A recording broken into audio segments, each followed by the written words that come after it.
Hi you guys, welcome back to my YouTube channel. It is Dana Ray here, and I am back with another word from the Lord for you guys. I actually didn't even just mean to press play, but since I already pressed it, let's go ahead and get started. I have a word from the Lord for you guys. Today is May 3rd. It is 3:25 p.m. where I am right now, and yes, I have a word. Welcome back to everybody who is an OG, and welcome for the first time to everybody who is new. I am Dana Ray, and I am a prophetic voice that has been sent to help direct, guide, and walk with you guys together into the things that God is taking all of us into, and to warn about the things that are coming, and just to keep you guys on your toes. That's why I'm here, y'all. So if you see me talking weird today, I had dental work on my mouth on Monday, so it's still kind of getting itself together. I'm going to be getting an implant, so yay, I don't have a little snag of tooth no more, y'all. Praise the Lord. So yeah, I'm getting the implants in a couple months, but I had the surgery to make the room for it. So that's what's going on with my mouth if you see me talking weird today. So the title of this word is Love Again. This time as a wife, you are the color of love. Love again. This time as a wife, you are the color of love. As I have told you guys time and time again before, my titles come from the Lord. My wins come from the Lord. Everything comes from the Lord, because I would not be getting up here telling y'all lies and just talking to be talking, because I can't be out here like that. That's not my character. That's not what I do. But I am excited to be doing a word about marriage today. Because I know that this is the time that we need the most encouragement. I know that people are tired of hearing about it, but it is the time where the encouragement is needed the most, because we're kind of losing hope a little bit. Some people are, not me. I mean, I'm pumped up, but I can't say that about myself. Last week I was not as much. So yeah. Trust me, things are happening, things are moving. What God has said is coming to pass. I had a couple dreams that go along with this word, and yet I have a song to share with this word. So, love again. Love again comes from yesterday. I got an email at 8:02. I think it was 8:02 in the morning. I'm not sure. And the email said love again. Love again. It was in the title, and that's what stuck out to me. And I'm like, okay, Lord. And then I looked up 8:02, because I'm like, is this even? What are you talking about? Are you talking to me? Is this something I need to write down and pay attention to, or is it not? So when I looked up 8:02, I realized that 8:02 in the Strong's Concordance means wife. It means woman. It says woman, something, and then wife. So I'm like, okay, you're saying love again, this time as a wife. So I'm like, okay, Lord, I got you. I understand what you're saying. So then when I kept ruminating on love again, I'm like, where have I heard that phrase? And I heard the phrase in the song. The song is Have You Ever Loved Somebody by Freddie Jackson, y'all. So I'm going to play this song until the Lord tell me to stop. I know YouTube ain't gonna like it, but hey, it is what it is. Some of y'all need to hear this song right now. So I'm gonna play this song, and then we're gonna talk about the lyrics.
All right, I'm gonna stop it there, y'all. I'm gonna stop it there. So as you can see in the lyrics, let's go through them. And I've gone through this song with y'all before, but it deserves we rerouting it. God says, do it again, okay? So the song says, have you ever loved somebody? You keep running away. I know you can't run forever. You think you're heading for a heartbreak again, just as you did before. The mates, the people, our spouses, the people we have been waiting for, the people that God has promised us, they have been through relationships where their hearts have been broken. That has been a lot of the reason why there has been such a delay, such a slowness in them coming towards us, because they are afraid to love again. They are afraid that their heart is going to get broken again, but they can't run forever. The song says it, Jesus says it. Come on back, sons of God. Okay. It says, I can teach you how to love again.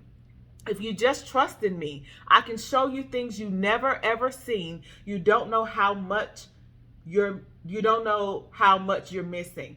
I can teach you how to love again. Okay? God is saying to us, love again. This time as a wife. Okay, there have been relationship after relationship after relationship where we have gotten our hearts broken, where it has seemed like, first of all, you were wondering if you are capable of loving again, especially the way that you love those people who were the wrong person. God is saying, it is okay to love again, because when he ordains something, when he sets aside a person for you, when he brings somebody into your life, you do not have to worry about your heart being broken. Your heart will never be broken again, because God has put your heart, he's putting your heart into the hands of his trusted son, of his trusted person for you. I can teach you how to love again. God is teaching us how to love again. Let him teach you how to love again. And we are going to be teaching our spouses that it's okay to love again. We are not going to hurt them. We are not the person from their past. Don't get me wrong, y'all. Be prepared, because they are not going to see that. Even though they will be in relationship with us, in marriage with us, it is going to take time for them to understand and trust that we are not their past, that we are not the person that hurt them. They may see us, they may desire to see us, but that their unhealedness and their brokenness that they're still going to be, their baggage that they're still bringing into this relationship, will falter their lens on seeing us clearly. God has had to convince them, yes, this is the person for you. Yes, that lady is not too good for you. So now they're going to get in the relationship and trauma is going to resurface. Do not take personally those things. We know you're a good person. God, that's why God has taken so long with us, because he's had to solidify who we are in him, who we are as a person, so that when our husbands get a little bit confused and they start like maybe closing off or being afraid to really love and to really put everything into it because they are scared, they don't know if we're going to do the same thing that the last person did, that we won't feel rejection, that we will still continue to act and move in love, because our love and our validation comes from God, not from our husbands. There has been a level that we have had to reach before we can walk into situations with people who are still like not fully healed from the hurt and the heartbreaks of their past. Okay. Have you ever loved somebody? Can you learn to love somebody the way somebody loves you? Have you ever known that feeling? Ooh, that special feeling when somebody loves you. You build a fortress around yourself. Your emotions, they hide within. We know this. Most men, almost all men, have built a fortress around their heart. Their emotions are not laying on their shoulder. They do not express them. They don't know how. Like, the only emotion a lot of men know how to express is anger, because that is what they have been conditioned to do. So we don't see their emotions. They hide them. Their heart, you've got your heart securely locked away, and you won't let nobody in. This is how these men are. This is how they're coming. It takes us to break those walls down. So they're not going to come out here just, laying their heart on the table. They are not. Okay? You might get that heart laid on the table for whenever they return, because some people are returning, like your spouse is going to return to you and, tell you how they've been feeling all along. But that might be a one in a couple months. Like, don't think that it's just going to continue and they just going to keep vomiting at the mouth all this love and stuff. Baby, okay? It ain't going to be like that, y'all. You have to be patient with them, all right? Have you ever loved somebody? Have you learned to love somebody? Can you learn to love somebody the way somebody loves you? Okay. Oh, when you think it's safe, girl, just take a look around. I will be there behind you. There's nothing to fear. When you think it's safe, husband, because I'm speaking from a woman's perspective, when they think it is safe, you are going to be there. That means that you are going to be patient through the process until they think that it's safe enough to be vulnerable and to open up. You're going to stand beside them. There's a level of you proving that you're not going to hurt them. For they have to see your character to trust you. Many of them have not known you. They have not been in relationship with you before. They don't know you from Adam. You a whole stranger. You think this is going to be like, men don't do that. First of all, women don't even do that. So stop expecting too much. Remember the song that we went over before, I'm Only Human by Jeffrey Osborne? They're only human. Don't ask them for too much too fast. Them breaking the ice and literally speaking to you and doing that first thing and pursuing you is monumental, y'all. For some of y'all, for them to even respond in a way that, is monumental, okay? The enemy is fighting them, and he's definitely using their traumas and their emotions and telling lies to them about you, saying, no, this, all that God has shown them about you is not true. Like, come on now. Y'all got to calm down. All right. And it says, there's nothing to fear because I can never hurt you. I think the world about you. Can you learn to love me too? You think the world of them. They think of the world of you too. There's some trauma that we're coming in here with that we think that it's fully healed, and it ain't going to show up until it has been, you've been in a situation that like lets you know, oh, that's still there. There's some things that we still deal with that are still hidden inside of us that we don't know that they're there because we haven't been in relationships since we've healed from our traumas. Okay? Y'all, that song is good. Go listen to the whole thing. That's one of my jams. So there you go. Have You Ever Loved Somebody by Freddie Jackson. The Lord is saying, love again, this time as a wife. You have to be vulnerable as a woman with this man before he would ever. And I know this whole process has been very vulnerable. This whole process has been us serving. God had me do something the other day, and I'm like, and he was like, see, this is what you have to do to be a wife. It's serving. It is sacrificial love. It is not prideful. And I'm like, oh shoot, am I really ready for this, child? Cause my flesh was like, no, I ain't doing that. That ain't, I already done enough. That was my flesh. And God was like, I'm clearly telling you to do this. You have to do this. Like, this is welcome to wifedom. That's what the thing that God had me do the other day is like, welcome. Now you have stepped into your role as wife. And I'm like, ew. So that's the first part of the word. This next part, you are the color of love. So this is where the two dreams come in. And this is where you'll see like the song that I got, the title came from a song that I looked up just now when I looked up, there's a part of the dream where there's something about the year 1988, and you'll hear it when I share it. So then I looked up the year 1988 just now. I looked up love songs that come out in 1988, and I sing this song, The Color of Love by Billy Ocean. Never heard it, don't know nothing about it, but I feel like that's where God wanted me to get the title from. Like, I'm like, because I didn't know what 1988 meant. I'm like, what is that about? So we're going to go through the lyrics from The Color of Love, but color itself. So last night I was watching Dear Future Wifey. The Lord has had me watch some of those episodes over again that I already watched before. And I'm like, Lord, why do I have to watch this again? But it's clearly there are nuggets that he's sharing with me about my own husband to help me to prepare, since now I'm like walking into this situation.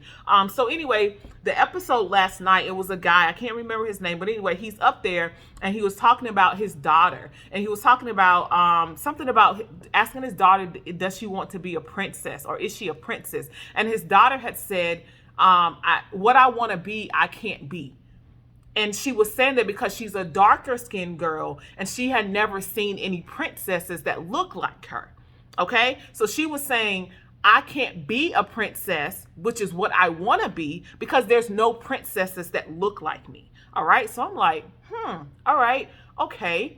And of course he showed her the movie Princess and the Frog or whatever about Princess Tiana, and then went and got some history of the real kings and princesses, I guess, like in Egypt and stuff, wherever the princes and stuff are, and showed that they weren't all Caucasian or whatever. So I was like, okay. And then the Lord had me watch a word from, I think, my sister in Christ Raising Hands Ministry or something. Anyway, he had me watch her word about the princess and Princess Tiana, the Princess and the Frog. And I'm like, okay, you talking about Princess and the Frog. All right, cool. And in one of the words, maybe one of her words from last night, she was saying, like, ask God what insecurities or why he's walking you into this marriage. Like, what is it that he's trying to work on inside of me by walking me into this marriage? Like, what things are, not healed, or what is God trying to do in me by walking me into this marriage? Not just the fact that you're going into a marriage. So I'm like, okay. So I wrote down, I asked the question, Lord, why are you walking me? Oh, I said, Lord, what do I need to do? No. What did I say? I think I may have put it in my phone. I'm not sure. But I asked the question that she said ask. Like, why are you walking me into this marriage? What is it that you're trying to prune out of me or get me to see about myself that can make me better, et cetera, et cetera. So I prayed that prayer. Lord, I can't even talk. I prayed that prayer, and then I just said it there. So then today, I was watching listening to another Dear Future Wife podcast, and the episode was the For Better or Worse episode. And in that episode, the wife was talking about how she dealt with colorism in growing up, how she dealt, because she was darker skinned, none of the boys were checking for her, because in the time that we grew up, and she's older than me, and in the time that she grew up, there was this whole like light-skinned girls are the pretty girls. They're the ones who everybody wants and everybody likes. And it actually was really a thing. Like, I feel like it's not as much of a thing now, but it was a thing. That God brought that up like twice in like less than 12 hours. And I'm like, that is it. I'm like, that's the thing. That is the insecurity. That's the thing that's going to resurface in my marriage that's within me. That is a thing. Like, it's always been a thing with me growing up, like not being seen or feeling ugly because of my skin color, because of my skin tone, because I was not a light-skinned girl. Even the ex that I tell you about, the narcissistic ex, and a lot of the exes that I have dealt with, they always liked light-skinned girls. I just happened to be the one that they chose that wasn't fitting in that realm of light-skinned girls. So I've always had this thing with light-skinned girls feeling like they are always prettier than me. And all of these things. So it's an insecurity that the enemy, he likes to harper on. And it's been pretty much kind of taken care of, but the Lord is bringing it back up now, first of all, for this word, and to let me know that, hey, this is something that you may not have all the way healed, and it's probably going to come up because of this person that I'm bringing you into relationship with. So God is saying you are the color of love. If you have had issues with confidence, with insecurities in different areas in your life, your weight, your skin color, your height, your shape, your whatever, your face, your mouth, your features. I think my nose is big. Like sometimes, me and my nose will be getting along. So like, God is saying, bring those things to him now. Ask him, what is it, Lord? Why are you bringing me into this marriage? What is it that you're trying to make, me into? What is it that I'm looking for my husband to come and validate that he can't validate, that only you can validate? Only you can say that I'm good enough and it worked, and I actually believe it. There's nothing that your husband or your spouse can tell you that that's going to change how you see yourself. Your identity, your confidence, your security in who you are has to come from God. So a lot of you guys are waiting on these spouses to choose you because it's going to make you feel better about yourself. It's going to make you feel worthy. And your worth, God is saying your worth should already be there because it comes from Him. Just because your husband doesn't say you're pretty every single day, that doesn't mean you don't believe that you're pretty. I'm not saying, He's not sending us men who are not going to validate us, but your validation cannot be dependent on a human being who is faulty, who is not perfect. So God is saying now, ask Him what those things are. Why am I waiting for this husband to come right now? What is he going to do for me that you can't do? Your whole entire life and being is dependent on God. Not any person can be what God is. Not any person can validate you but God.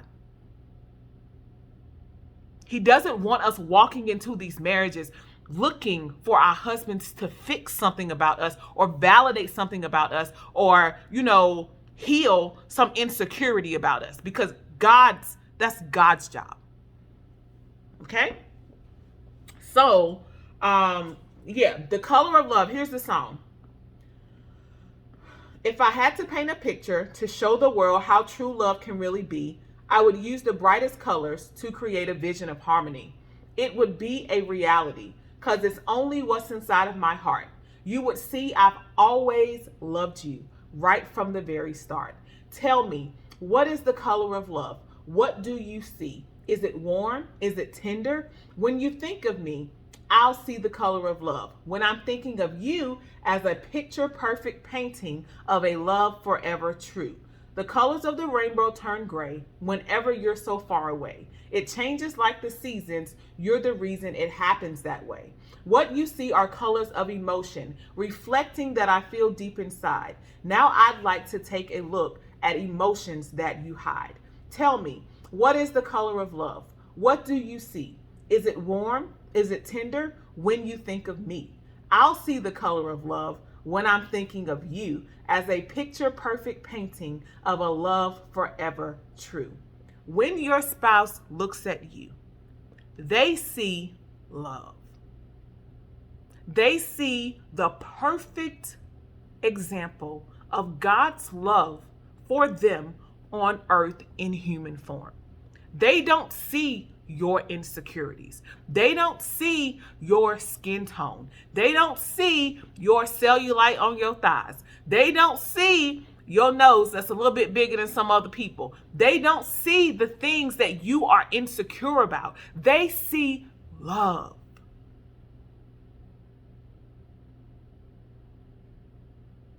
You need to see love. Okay?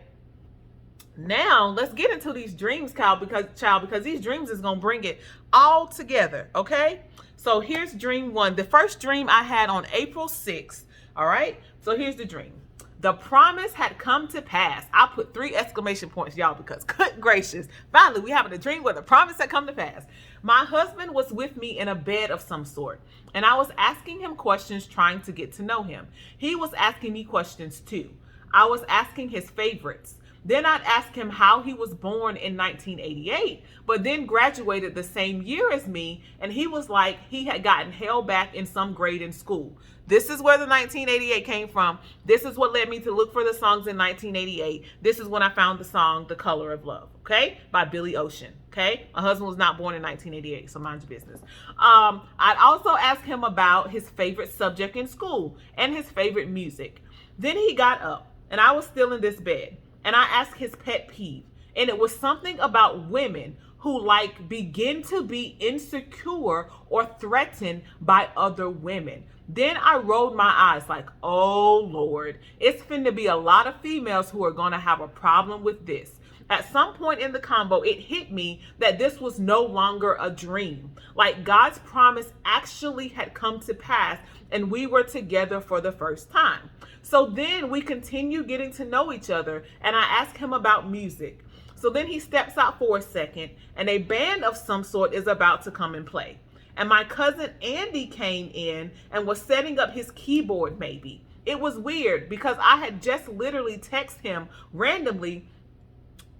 my cousin randomly, not expecting to see him in the same night. It seems like he was cool with my husband, like he'd known him because of music or something. The scene changes.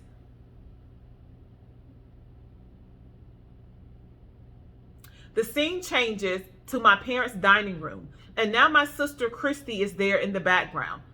My sister's name means anointed or appointed by Christ. Okay, so God is there. Now God is in the marriage. Okay, so I'm telling my husband how earlier that day I ate this burger with a huge tomato on it, and I hate tomatoes on my sandwiches. It seemed like it had two types of tomato, like the one that I had in Barcelona. He was kind of smiling. I can tell that my husband in this dream was a bit less comfortable than I was with all of this. It's like he knew it was clear that at our first meeting, we'd be together for forever after that. But I seemed more ready and clear and at ease than him, likely because of my relationship with God. All right, let's go through this dream, y'all.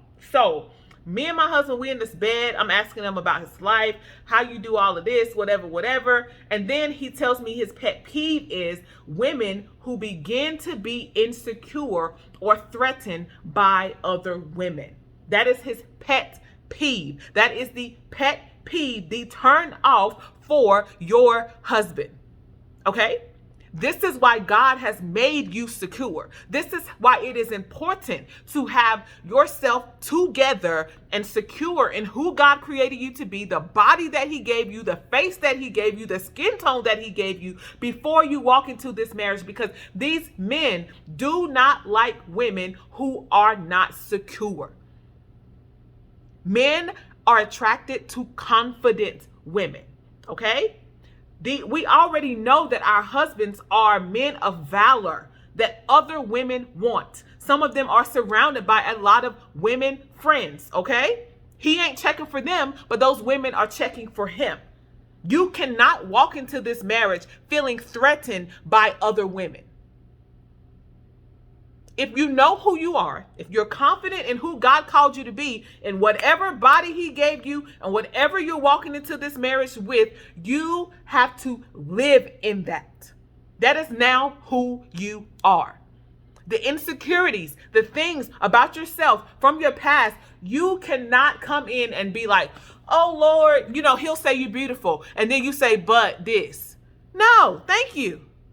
Like do y'all know like people that are so beautiful and you tell them, hey, you got on a nice something, or I like your pants, and they immediately say something negative. Well, oh, these old things, or I don't look good in these, or girl, bye. It's just not like insecure people.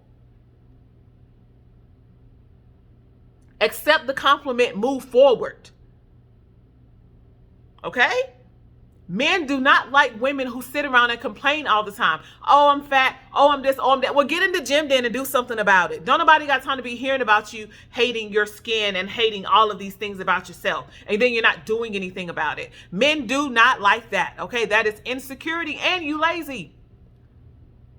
I'm going to tell you now, before you get in there with your husband and then you wonder why your husband ain't attracted to you, because you ain't attracted to you because you keep talking. He's like, I don't see this, baby. I don't see these dimples. I don't see the cellulite in your body and your legs. And that's all you talk about. Be confident. If you're not confident, if there's something that, that bothers you about yourself, fix it. If you don't like your weight, go to the gym, lose weight, turn the plate down. The only thing that I had a problem with kind of was my tooth, and now the Lord has allowed me to get it fixed. Praise the Lord. You ain't gonna tell me nothing, okay? I mean, you already can't tell me nothing anyway, because God has restored that broken little girl. Okay?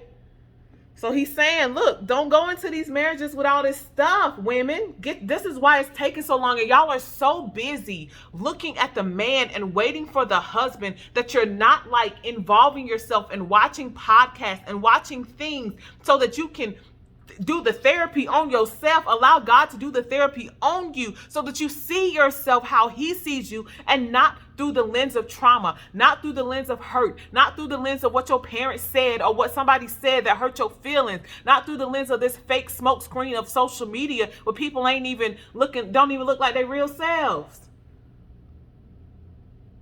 But you so busy just looking at him, when he gonna come, and then when he come, you gonna feel unworthy. Don't. All right. Next dream.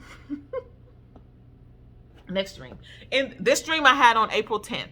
In this dream, I had reconnected with Cam Thomas. So we had some dreams before about Cam Thomas, and he represented my husband. So it's the same thing here.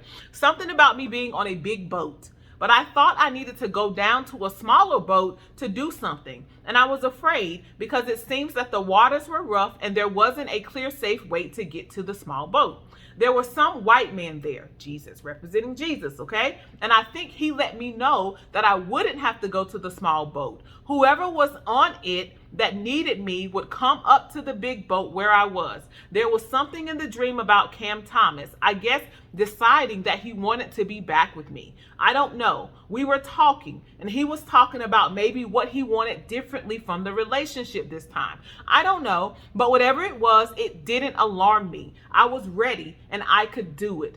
I very faintly remember another man somewhere, almost like I had to choose Cam, but it was a no-brainer because Cam looked better, and once I knew he wanted me just like I wanted him, I was Team Cam, literally. I think he was still a football player of some sort, so he was very busy, and he was expecting me to be clingy and insecure. I think that's what he was warning me about, but I wasn't being this. He was just telling me about his busy life to warn me and maybe keep me from acting like women in his past have acted, because that would be a turn off, I think. This is 2 dreams of the Lord saying your husband don't got time for your insecurities.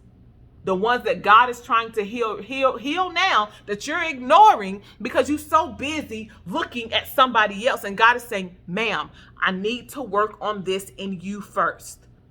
I need you to be confident in yourself. I need you to know how to have a routine to keep your confidence at a certain level. I don't need you to fall into depression. I don't need you to fall into not being confident in yourself and feeling threatened by other women. It's plenty of women that look better than everybody in the world. Ain't nobody pretty. I mean, the beauty is in the eye of the beholder. So every time you go out and go to the pool or something, you're going to feel, oh, no, I don't want to wear this. Oh, no, I don't want to wear shorts because this and that. Like, oh, no, like, oh, my gosh, I know women that are like that, and I cannot stand it. I'm like, look, like, just put the shorts on. My goodness, get over it. But that's how I am, and I ain't got a whole lot of patience either. So I'm saying, like, God is trying to work on these things. You need to be focused on yourself.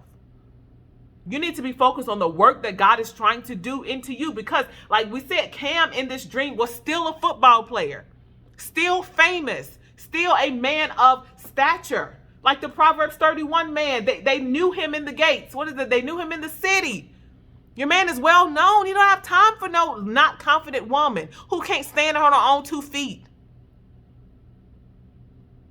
Some of them are busy men. You don't need to be, just because he's not calling you and talking to you all day, that don't mean he don't love you. Don't nobody got time for these unhealed, broken women who do this.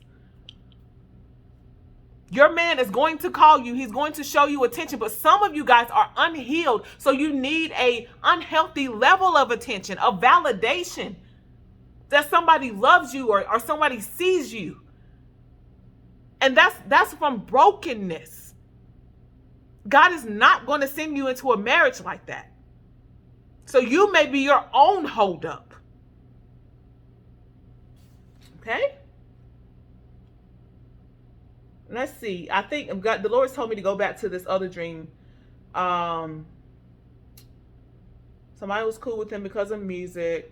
Earlier that day, I was telling him I ate a burger with a huge tomato on it, and I hate tomatoes. So there are going to be some things that are going to change. Some things that have been a part of your normal life are going to change once you get into this relationship. You're almost like, there's some things that you're not going to recognize about yourself because of the effect that this person is going to have on you.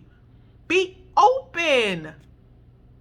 Some of us are older and you've been by yourself for years, 10 years or whatever. You've not, and when I say by yourself, I mean like you've not lived with anybody. You've not been in a marriage with anybody. So you're used to your own routine, your own way of doing things, your own way of eating, your own way of cooking. You're going to have to adjust when you get into this marriage. Okay? You might have to do something at a different time because now your husband is your priority. Okay? Family is your priority now. And it says, in the end, I can tell that my husband in this dream was a bit less comfortable than I was. Like he knew that we were going to be together. He knew that it was God's will, but he was not as comfortable as me because we have walked this thing out for years and years, some of us, and they have just found out. So understand that and be understanding, be empathetic to their process and to, take it easy. It's going to be easy for us because of the relationship that we have built with God on this walk into this promise. Okay? The scriptures that God has given me, and to me, they don't make no sense to go with this, but I'm going to read them anyway. Because the Lord knows why he wants me to read these scriptures. So we're going to read them. Luke 10:23. And he turned him unto his disciples, and they said privately, Blessed are the eyes which see the things that ye see. For I tell you that many prophets and kings have desired to see those things which ye see and have not seen them, and to hear those things which ye hear and have not heard them. A lot of you guys are learning that you're prophetic. Okay, a lot of you guys are learning that you notice a lot of things that other people don't notice, that God is trying to speak to you. Sometimes this can seem very overwhelming. Sometimes you can just be like, Lord, like I was talking to my friend the other day and she was like, Lord, is this some type of video game? This some type of game we playing, some type of hide and seek? Can you just tell me? And God is not like that. And what I want, if you have felt like that, God is saying, you need to be thankful that you can see these things that other people cannot see, that you can hear his voice in a way that other people cannot hear. Because many people have desired to hear and have a relationship with God in this way, to see what he's saying, to know how he's telling you to move, but they can't because they don't have the gift. Or they have not cultivated their relationship with him in a way that they will be able to hear and see. He desires to speak to all of us.